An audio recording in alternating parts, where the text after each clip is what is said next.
The American playwright Mark Twain is often quoted as saying that a lie can travel halfway around the world while the truth is putting on its shoes.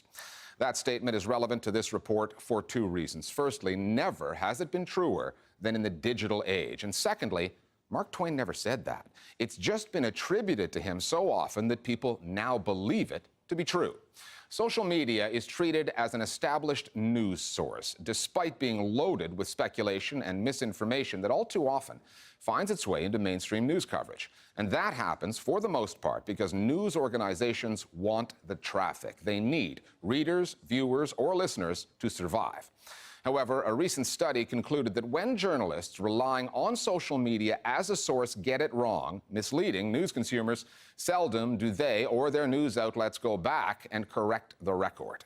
The Listening Post's Nick Muirhead now on the rumor mill that is the World Wide Web, how it can be journalistically endorsed, and the adverse effect that that can have on our understanding of news stories.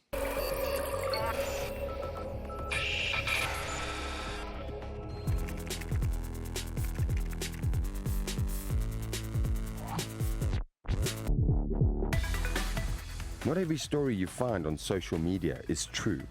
That's hardly breaking news, but you may be surprised by just how many of those stories become breaking news.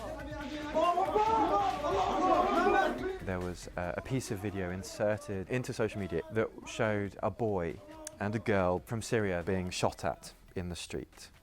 Now, this content was incredibly compelling, and it's the kind of stuff that you saw every day. It wasn't real. It was filmed in Malta. It was manufactured by some Norwegian documentary makers who were looking to get a certain message across. There was the Instagram account of a purported migrant from his journey from Africa to Spain. It was reported on it by certain media organizations, but really it was made by a Spanish production company. One of the most alarming examples that I saw was the time when there was a big Ebola scare in the United States. There was a fake news website that put out a completely false article saying that an entire town in Texas had been quarantined.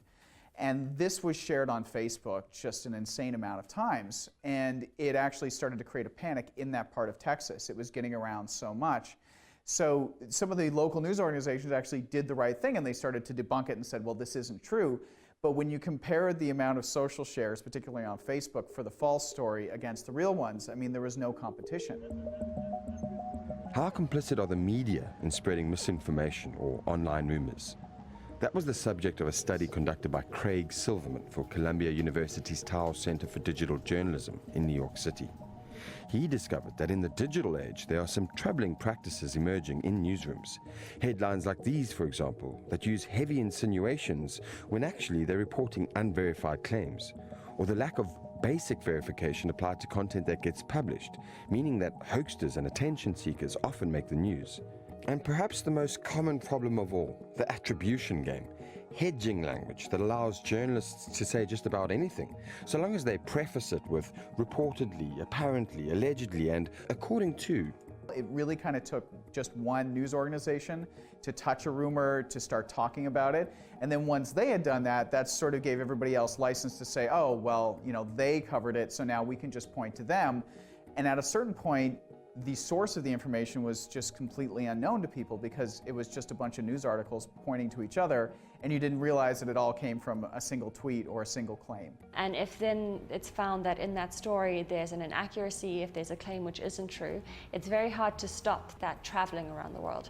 You can issue a correction, but once it takes off, it's very hard to put a lid on. Too much faith is placed in, self-correction. This idea that you can say in reporting, this is being widely shared, people are talking about this, and it may be debunked, and you may even revisit it subsequently, or you could be able to clarify it, but that presupposes that the person you're telling in the first instance is there to hear the second half of this conversation, which of course isn't always the case. Like it or not, viral content has become newsworthy. If a story is trending, even an unsubstantiated one, journalists will more than likely report on it. But with the constant deluge of real-time information on social media, the demands of 24-hour news, and the need to beat the competition, news organizations don't always have the time, resources, or the inclination to do the necessary diligence, which is where organizations like Storyful, based here in Dublin, come in. It partners up with media companies to aggregate news from social networks and verify it. Breaking news out of Charleston, South Carolina. We'll bring it to you as soon as we get any more details. We are still waiting to hear more. Case in point, June 17th this year, and a shooting in a church in Charleston, USA. Information was limited, but journalists knew that the gunman was still at large, and so began the scramble to be the first to identify him. That's where Storyful comes in. We have numerous kind of alert systems we use. Whenever something like that happens, we set up, geolocated searches across all social media platforms.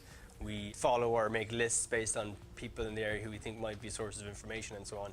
And because we compiled all this kind of infrastructure instantly in reaction to this one particular story, we found that one of the local police departments put out on their Facebook page a be on the lookout for someone called Dylan Roof. While Storyful's primary function is to provide the media with verified information garnered from social media, you also have companies like Africa Check, headquartered in Johannesburg, South Africa. It monitors the global media's coverage of the continent to debunk inaccurate news stories. Like earlier this year when the militant group Boko Haram attacked Baga, a small village in northeastern Nigeria. This image started circulating on social media, claiming to show the aftermath of the violence. It got picked up by a number of online news outlets. Burnt bodies are hard to identify in person, let alone digitally, but an Africa Check reader flagged the image and the organization's researchers went to work. Tracking the source of the image was a little bit tricky. The first thing which we did was we took the image and we uploaded it to Google image search. And why that's quite useful is it sort of is a reverse search. Instead of typing in the search term that you want and looking for the image, you put the image in and it shows you similar images from across the web. And what popped up was hundreds and hundreds of examples of this image, but for so many different cases or illustrations. It had been used to supposedly show a massacre of Muslims by Christians. It had been used to supposedly show a massacre of Muslims by Buddhist monks. It was just littered across the web. We finally were able to track it back to its source. We saw that it had been used to illustrate a report of an oil tanker explosion in the Democratic Republic of Congo. Google Images reverse search is just one of many online tools that can help you verify content. There's also photo forensics that shows if an image has been modified or photoshopped. And for video content, you can use Amnesty International's YouTube Data Viewer, which extracts hidden data from videos hosted on YouTube, like when they were first uploaded. These tools are all readily available, but should the onus be on the news consumer or the news producer to use them?